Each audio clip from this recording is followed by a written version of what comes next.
bueno volvernos a ver, encontrar todos aquí. Nos significa que Dios es bueno, ¿verdad? Bien. ¿Nos ponemos de pie? Sí. Vamos a orar. Señor, te damos gracias una vez más por tu amor incondicional. Gracias por la vida, por la salud, por las fuerzas, por la sabiduría que nos das para enfrentar cada día. Y por esta noche en que vamos a conocer un poco más de tu palabra. Bendice esta noche, este lugar, Señor. Que sea usted tomando control de todo lo que se haga esta noche en este lugar. En el nombre de Jesús, amén. Amén. Bueno, en la serie que se llama ¿Quién es Jesús? Vamos a ver un capítulo que tiene dos etapas. Se llama la purificación del templo. Para esto vamos a ver unas palabras claves para entender qué significa todo esto. Palabras claves que son, por ejemplo, la palabra Pascua. La palabra Pascua era una fiesta que coincide con Semana Santa, ¿verdad? Esa es la Pascua, ¿no?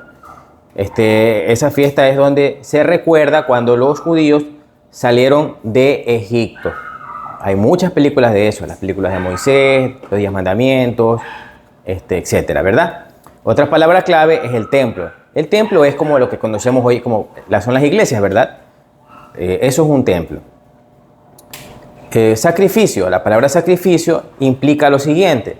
En el Antiguo Testamento, antes de que venga el Señor, había que hacer una sustitución de la persona por sus pecados. ¿A qué me refiero?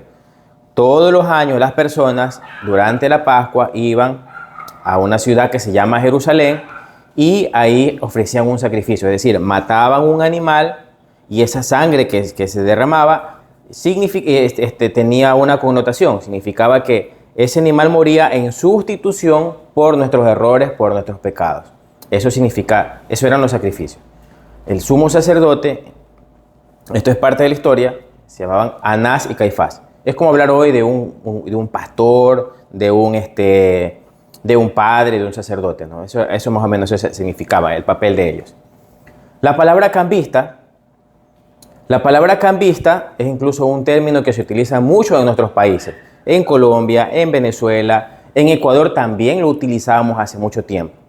¿Qué significa? Por ejemplo, si yo me voy a Colombia, allá de pronto me aceptan el dólar. Otras personas, como tienen desconfianza, ¿qué hago yo? Yo tengo que ir a un banco, les doy el dólar y ellos me dan pesos colombianos.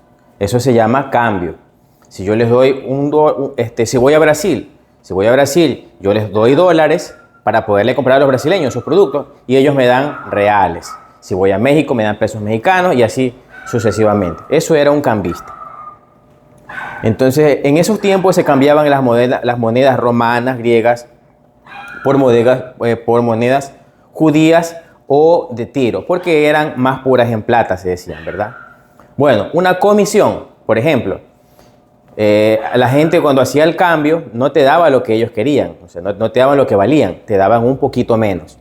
Significa que alguien se llevaba un 10% de lo que te cambiaba, de las monedas, cuando hacían el cambio. Digamos, un ejemplo, usted compra 10 camisas por $1 y ellos le dan, se va a Colombia y les da el dólar y ellos en lugar de darle 10 pesos, le dan 9, por ejemplo, ¿verdad? Le dan menos de lo que valían, ¿verdad? Esa es una comisión, propiamente dicho. Y la palabra atrio de los gentiles es un espacio que estaba alrededor del templo de Jerusalén. Alrededor del templo. Es como quien dice la entrada. Por ejemplo, voy a poner un ejemplo para que a ustedes se les haga más claro. Cuando ustedes van aquí a la iglesia de Limonal, que está ahí, usted no entra directamente, ¿verdad? Hay un pequeño espacio donde la gente se forma para poder entrar. ¿Ya? De pronto se conocen la iglesia de Chetocogua, que está aquí afuera, ¿verdad? Asimismo, la iglesia está allá al fondo y en la parte de adelante hay un lugar donde los carros se parquean o la gente entra y se reúne. Ya, eso era aproximadamente, para que tengan una idea de lo que era el patio de los gentiles. Comenzamos. Miren, se acercaba a la fecha de la celebración de la Pascua judía. Ya vimos, ¿verdad? ¿Cuál era la Pascua judía? Así que Jesús fue a Jerusalén. Vio que en la zona del templo había unos comerciantes que vendían ganado, ovejas, palomas para los sacrificios. Y vio que en otra mesa estaban cambiando dinero extranjero. Jesús se hizo un látigo con las cuerdas, hizo un látigo, ¿verdad? Se hizo un látigo y expulsó a todos del templo. Fue y comenzó a darle, imagínense, hizo como una cuerda así, ¿verdad? Como una cuerda de estas y comenzó a darle golpe a todos los comerciantes y los cambistas. Y luego fue y tiró todas las mesas. Miren, aquí hay unas cuantas figuras. Entonces fue, cogió un látigo, hizo unas cuerdas y les comenzó a pegar a todos los comerciantes que vendían las palomas, las ovejas, los bueyes, que tenían las monedas, ¿verdad? Y de esa manera, dijo, saquen todas estas cosas de aquí. Dejen de convertir la casa de mi padre en un mercado. Imagínense, ya vamos a ver por qué él decía eso.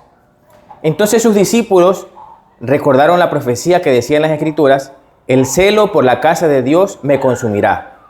Dice, pero los líderes judíos, estamos hablando de los sumos sacerdotes, recuerda que vimos esa palabra, decían, ¿qué estás haciendo? Dice, si Dios te dio autoridad para hacer esto, haznos un milagro para saber quién eres tú. O sea, demuéstranos que tú realmente vienes de Dios y que lo que estás haciendo viene de Dios. Y él dijo, está bien, dice, miren, les voy a hacer una cosa, dice, destruyan el templo y en 3 días lo levantaré. Entonces ellos decían, el templo que está más adelante, ya lo vamos a ver aquí. Este templo que está aquí fue construido primero por el rey Salomón, fue destruido y después fue reconstruido por el rey que se llamaba Herodes, por eso se le conoce como el templo de Herodes. ¿Se acuerdan que Herodes fue el que mandó a matar a los niños? ¿Se acuerdan esa historia, verdad? Ya. Entonces ese templo se demoró 46 años en reconstruirse. Y entonces le dijeron, bueno, si tú dices que derribas el templo y que lo vas a reconstruir en 3 días, dice, pero si el otro se demoró 46 años en reconstruir. Pero él dice que hablaba de su propio cuerpo. Vamos a ver a qué se refiere, vamos a irlo desglosando poco a poco. Miren, primero, ellos tenían como costumbre, como les dije, ir a hacer un sacrificio. Sin embargo, esta situación se había convertido en un negocio. Esto se había vuelto de una manera tan terrible que las personas de pronto, los que vivían lejos de pronto los iban a comprar, pero los que vivían cerca llevaban su ovejita para hacer un sacrificio y llegaba alguien y les decía, mira, esa no vale esa oveja para que tú para recibírtela. Mira, ¿sabes qué? Te doy esta que está acá, que está mejor, y te acepto esa que está ahí como parte de pago y dame dinero aparte. Es decir, te cambio de oveja y me das dinero. O sea, no podía nadie llevar su ofrenda, ¿ya? Esa paloma que está ahí no sirve, porque también podía sacrificar una palomita. Te vendo esta que está acá. Entonces era un negociado. ¿Por qué? Porque la gente iba con su dinero, porque esa es otra, ¿no? Para poder comprar la oveja usted tenía que cambiar su dinero primero. Entonces, la persona a la que le cambiaba el dinero ya no le daba lo que era.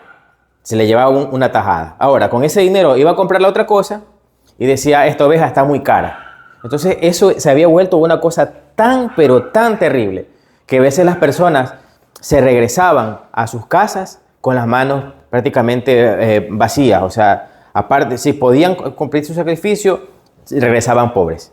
Si de pronto tenían una situación en su corazón que no podían ni siquiera pagar eso, regresaban tristes. Entonces, la fe en esos tiempos se había convertido ya en un negocio. Algo que no dista mucho de lo que a veces nosotros vemos en las iglesias. Escúchenlo. Ahí dice aquí que el Señor se puso celoso, ¿verdad? De ver esta situación. Mire, después dice que él decía, bueno, entonces, ¿qué señales es tú? Él decía, miren, yo destruiré este templo y en 3 días lo levantaré. Él desde aquí ya estaba anunciando que él iba a morir y que iba a resucitar al 3er día. Bueno, esta historia la Biblia la cuenta en 2 ocasiones. Al inicio, ¿se acuerdan que la clase anterior hablamos de las bodas, ¿verdad? Donde el Señor estuvo y convirtió el buen vino. Después de eso sucedió esto, en una Pascua. Al final, ya cuando el Señor iba a ser crucificado, vuelve a suceder. Entonces, significa que la primera vez que él hizo esto no fue suficiente. La gente siguió en lo mismo. De pronto, en ese momento, se separaron, les dio vergüenza, se fueron. Pero apenas se fue el Señor, otra vez se convirtió la iglesia, el templo, en un mercado. Miren lo que dice aquí. Después, ya cuando el Señor, antes de ser crucificado, dice así: cuando llegaron de nuevo a Jerusalén, por eso dice de nuevo, Jesús entró en el templo y comenzó a echar a los que compraban y vendían animales, volcó las mesas de los cambistas y la silla de los que vendían palomas, y les prohibió a todos que usaran el templo como mercado. Les dijo: Las Escrituras declaran: mi templo será llamado casa de oración para todas las naciones, pero ustedes lo han convertido en una cueva de ladrones. Miren, en la primera ocasión, cuando el Señor va a hacer esta limpieza, esto no se podía hacer dentro del templo. No se podía hacer dentro del templo porque era un lugar sagrado. Ellos tenían un espacio que se llamaba el atrio de los gentiles, que estaba en la parte de afuera del templo. Ahora, eso que está allí no lo podía hacer sin el permiso de los principales, es decir, de los sumos sacerdotes, Anás y Caifás. Es posible que esta situación de que como les dañó el negocio, ya ellos le cogieron como quien dice bronca al Señor. Y eso ya fue se comenzó a crear el odio, como ya les tocaron el bolsillo, como ya los hicieron quedar mal, buscaban después su muerte. Mire, por eso dice aquí: cuando los principales sacerdotes y maestros de la ley religiosa oyeron lo que Jesús habían hecho, comenzaron a planificar cómo matarlo. Pero tenían miedo de Jesús porque la gente estaba asombrada de su enseñanza. Al principio, cuando el Señor recién empezó su ministerio, la gente como que de pronto, bueno, ¿y qué hace? ¿Quién es Él? Pero las circunstancias que nos dan después es que en este tiempo, cuando ya estaba finalizando su ministerio en la tierra, Él ya tenía una fama, ya se le conocía al Señor Jesús. Entonces, aquí hay muchas lecciones que aprender. Bueno, primero, la fe no es un negocio. Nadie le puede decir: mira, si me das esto, yo voy a orar por ti para que te vaya bien. Eso hacen los brujos, eso no es de Dios. Que si tú no me das esto, tú no vas a entrar al cielo. Eso tampoco es así, ¿ya? Eso tampoco es así. La fe es gratuita. Jesucristo vino a sacrificarse para que ya no tengamos que hacer más sacrificios. Lo veremos más adelante. Y lo más importante es que cuando el Señor limpió todo esto, nos quiso también enseñar algo. O sea, que tanto nuestra vida personal debe estar limpia. Ya veremos por qué. Y miren, dice aquí: mi templo será llamado casa de oración para todas las naciones, pero ustedes lo han convertido en cueva de ladrones. Miren, voy a decírselo así. En esta casa, yo creo que en esta promoción, ¿verdad? De la célula, nunca le hemos dicho: oiga, de $1, de 50 centavos, de 25 centavos, para irnos a pasear, o para que se coma un sándwich, o para que se tome una cola. Nunca les hemos pedido, ¿verdad? ¿Ya? Entonces, eso, usted se va a preguntar: bueno, pero entonces, ¿por qué en la iglesia se dan ofrendas, se dan ofrendas, ¿verdad? O diezmos de pronto. Bueno, eso tiene que ver con otra cosa. Eso tiene que ver con que, por ejemplo, las iglesias necesitan mantenimiento. De pronto, si el pastor o el sacerdote se dedica 100% a hacer su trabajo, ¿verdad? Se dedica 100% a hacer eso, él necesita tener un sueldo, porque si no, ¿cómo va a vivir? Pero la fe no tiene precio. No es que porque usted va a una iglesia, se ha visto, por ejemplo, en Estados Unidos, en otras iglesias, aquí mismo, pare de sufrir. Ven, da dinero para que sea sano, para que sea salvo. Y no es así. La fe no se puede comprar, la fe no se puede vender. ¿Ya? Otra cosa, mire, por ejemplo, nosotros sí diezmamos y ofrendamos en la iglesia porque conocemos el trabajo que hace la iglesia, la obra social, el trabajo de los hermanos, de los misioneros. ¿Ya? El día de hoy, por ejemplo, la señorita Diana tuvo en su corazón venir y dar, por ejemplo, el refrigerio de esta noche. Entonces, ¿qué les estoy diciendo? Que la fe no es un negocio. O sea, cuando uno conoce al Señor, el Señor abre nuestro corazón para compartir con los demás. ¿Ya?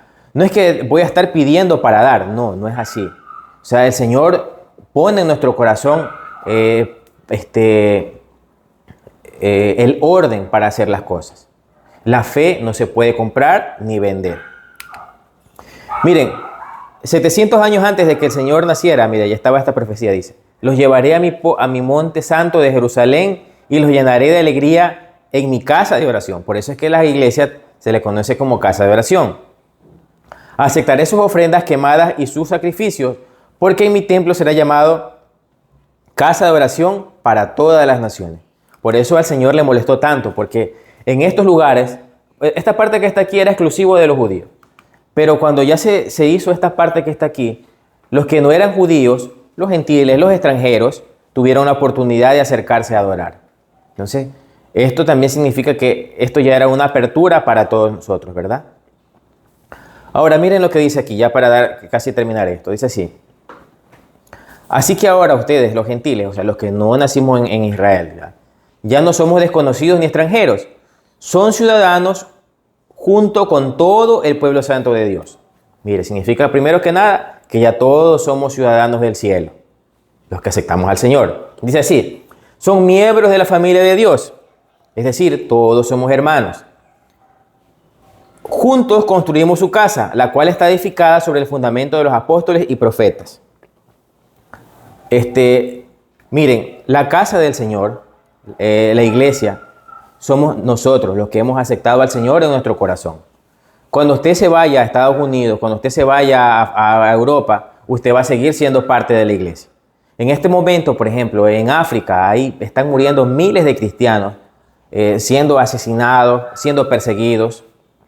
De pronto, la otra semana vemos un pequeño video.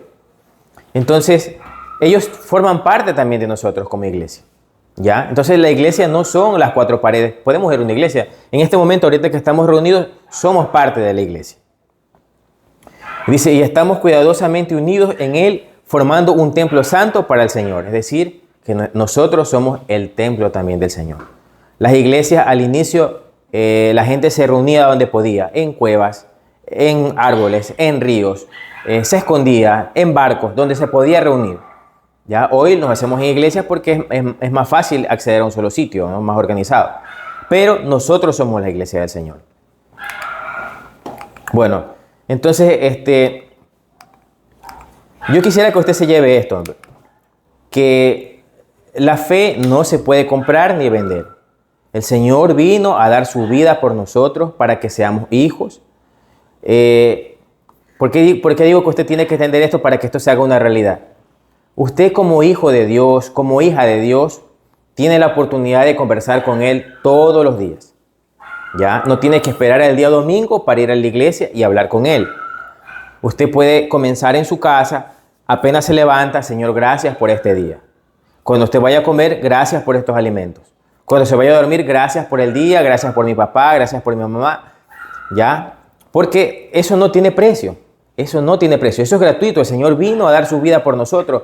Limpió, nos dio el ejemplo de que las cosas no se pueden comprar, no se pueden vender, sino que realmente para nosotros la fe es un regalo de parte de Él. ¿Ya? Y que todos nosotros podemos ser parte de eso. Por eso dice para todas las naciones. O sea, no es que es exclusivo de Roma, del Vaticano, de Jerusalén, no. Todos somos hijos de Dios en cualquier parte del mundo. Amén. Bueno, voy a pedir a papi que dé una oración para los alimentos y despedir a la reunión. Bien, vamos a despedir. Para la próxima semana todavía pueden traer un invitado más. ¿Quién se trae? Trae un invitado, otro invitado. Puede traer a su prima, a su mamá, ¿ya? Avisa para tener el obsequio por su invitado. Estamos. Vamos con el